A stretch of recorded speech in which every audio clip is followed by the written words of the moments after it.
नमस्कार, मैं किरणेश। मैं 18वीं लोकसभा चुनाव के 5वें चरण में बिहार की 5 लोकसभा सीटों सीतामढ़ी, मधुबनी, मुजफ्फरपुर, सारण और हाजीपुर में 20 मई को चुनाव संपन्न हो गया।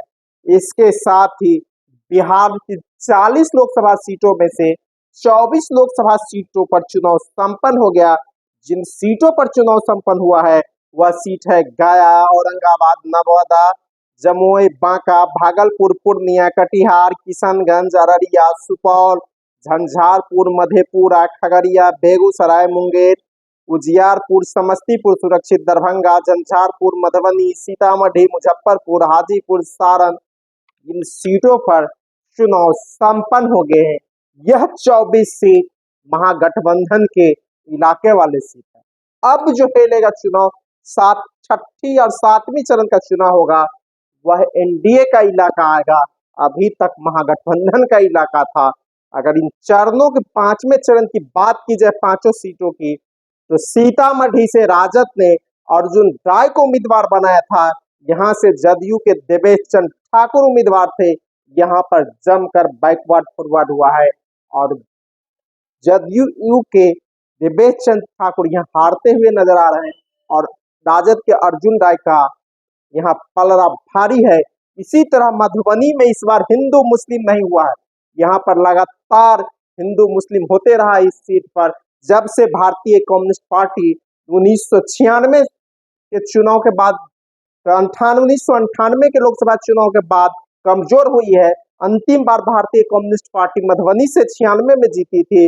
उसके बाद इस सीट पर हिंदू मुस्लिम होते रहा है, लेकिन 2024 में यानी 26 वर्षों के बाद मधुबनी लोकसभा सीट पर इस बार हिंदू मुस्लिम नहीं हुआ है और यादव का जो बड़ा हिस्सा वोट भाजपा उम्मीदवार हुकुमदेव नारायण यादव वाले बाद में 2019 से उनके पुत्र अशोक यादव को मिलने लगे थे। इस बार इस पर रोक लग गई है और यादव वोटों में बिखराव नहीं हुआ है। यादव और मुसलमान पहली बार एक साथ यहाँ वोट किया है।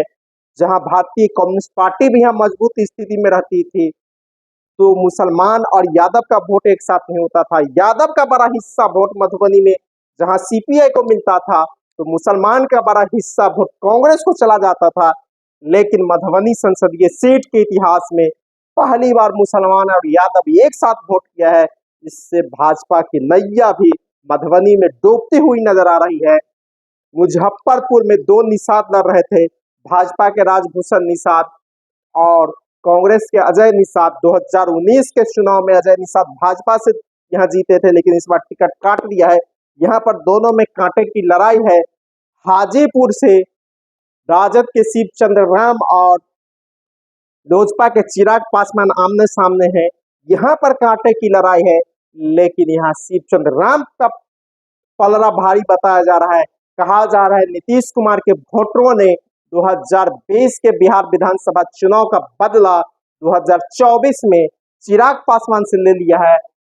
सारण अंतिम सीट, ये 5वीं सीट सारण है। यहाँ पर राजद सुप्रीमो लालू प्रसाद यादव की दूसरी पुत्री रोहिणी आचार्य मैदान में है।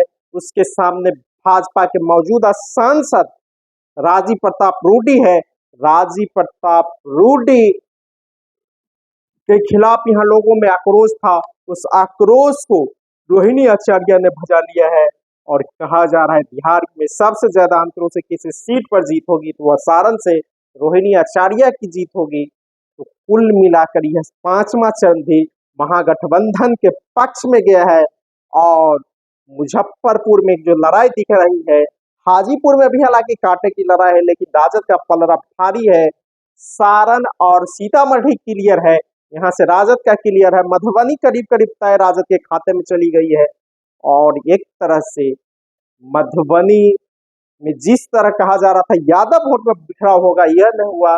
और 5वें चरण में भी जिस तरह चौथे चरण की 5 सीट पर महागठबंधन का दबदबा रहा, उसी तरह 5वें चरण की भी 5 सीटों पर महागठबंधन का ही दबदबा रहा। और अब तक जो चुनाव हुए उसमें अधिकांश सीटें महागठबंधन के खाते में चली गई है।